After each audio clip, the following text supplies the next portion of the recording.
image credits on Salford Now. I'm giving this for students to see how to correctly attribute images, and also for staff to see how they can sort of determine if things have been done correctly. So here's an article by Ethan about an exhibition closing at the Imperial War Museum. We've got a nice image of the Imperial War Museum at the top, and there's an image of whatever's going on in this exhibition. I have given it a bit of a skim that Ethan has taken. So they're the two images that we have. You can hopefully see correctly Ethan has credited this image here. He's taken it himself and he's told us he's done that. Very important to do that, even if he's taken it, even if he knows full well that it's okay for him to use it, we still need to put that on the site. So he's done that, and that's great. If it's a screenshot of a video, if it's a screenshot from Google Maps, we still need to credit it and say where it's come from, even if it's copyright free. If it's something in the public domain, we need to explain that.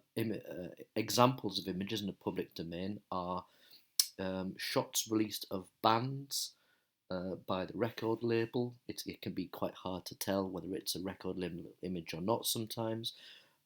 Images released for theatre shows, usually if it's from the venue or the company that is running that tour, that's probably copyright free. But again, you need to determine if that's if it genuinely is from them or not.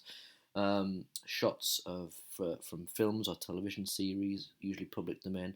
Album covers, book covers, public domain. But if not, if you're not sure, checking is a good idea. Most images are copyright free, tend to come through Google image search. There's a drop down that you can use to determine this. And you can't credit a featured image on Salford Now unless you do it at the bottom. So that's something I would be saying on this one. We need to see credit for every image on the page. We don't have one for that now. Now, what we also need to do, and if you're a student, this is how you need to do this.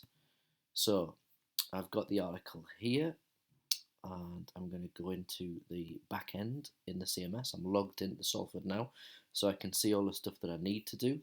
So the way that I can determine if I can't see a credit on the page, how I can do this is the featured image is down here. If I click on it, then it loads up this metadata down the side. And this is what I like to see. So Ethan, I think, has put a caption in, but it doesn't display a caption on the featured image on the website. But I can see some information about it there, and that's what I like to see, a link. So what I can do is copy that, open up a new tab, and I can look at the source to determine whether this image is copyright free. And I can move down here. I can see that some rights are reserved. I can click on this license and I can determine that we are free to share, just means put it on the website, and we can change it, which kind of means we can cut it and trim it and things like that, as long as we attribute it. So you must give appropriate credit. I just link back to the page where I got it from. Best way of doing it. So if you link back to here, on the page, we're good to go. So in actual fact, what I would do is go back to this article, and at the bottom of here, I would just put a link. So I'd put image credit and make that into a clickable link. If I click it, it takes me to not that page, but to this page where anyone can see the license. It's fairly easy and it's foolproof as long as we do that stuff. Something else I want to point out. Let's see, where are we? Yeah, so this is the article, I think. There's another image on here.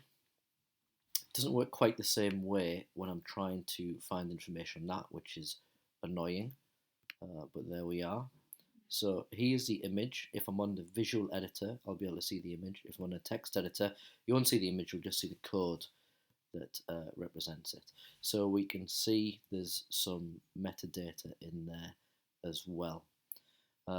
If you hit visual and you click on the image and you hit that little crayon sign, then we'll see some of that stuff. We'll see the caption information on there, but you can't see the same information that we did before.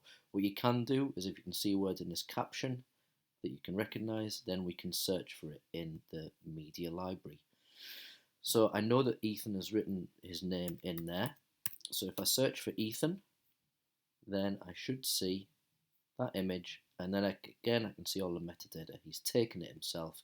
So this is what I want to see. I want to see the reader, even if they're not logged in, can see image credits, and me or another member of staff can see the image credits. And how come a student is okay to use this and we're okay to display it on Salford Now? If you can't see that information, we don't know if it's copyright free. We don't know if there's another letter coming to the university saying you've used an image illegally, and it'll come after the university and it'll come after the student.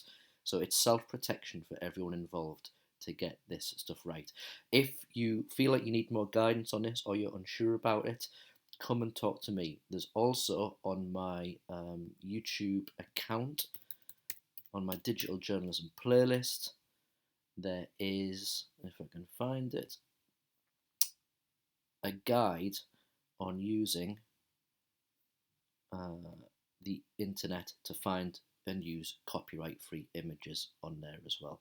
So that's all of my digital journalism playlist. It's all over Blackboard on any module on which I teach, or you can just email me and say, please send me the link. Okay, I hope that was helpful. Bye-bye.